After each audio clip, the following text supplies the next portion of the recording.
in Bartem. That's the principle of natural justice, that you have to listen to the other side of the story. So thanks for upholding that in your hearing. I think it became a paragon of justice. Now my question is about the South African Institute of Maritime Research.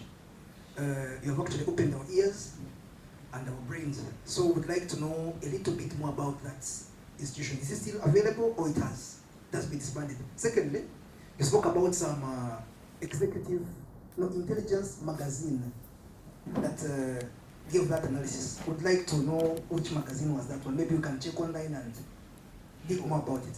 Thank you very much. You're alone. Right. The South African Institute of Maritime Research was this shady organization set up by British intelligence, so I'm told. And it's not by me, it's by this prestigious magazine that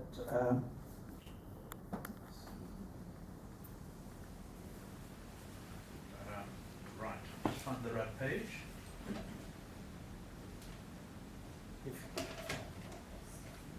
So you know, when you're setting up front organizations, they operate in secrecy, and you probably don't know about them, but I found so many.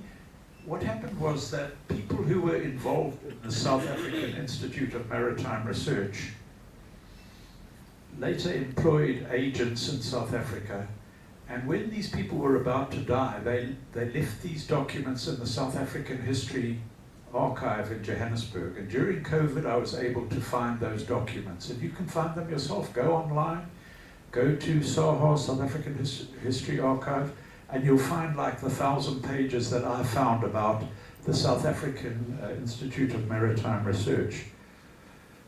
So what is the magazine? On the 14th of May 1993, an article appeared in the Executive Intelligence Review, EIR, and that article was entitled, "Did British Intelligence Kill Hani?" So, was it James Bond? Didn't he work for British Intelligence? 007. So this may be the next James Bond movie, chaps. Is that right? He was British Intelligence. You know, all those James Bond movies, they're all about him killing Soviet spies. They're not about him killing freedom fighters, but it's an interesting dimension, isn't it? All right. The article, James Bond, hey? You all love James Bond, don't we? He gets all those beautiful chicks, I don't know. Did British intelligence kill Hani? And then, just to help you on this is how they carry on. Are there any British intelligence links to the plot?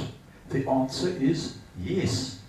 According to South African Intelligence Service, Janusz Vollush was intimately associated with the South African Institute for Maritime Research, about which said one intelligence veteran, "That's a very curious outfit.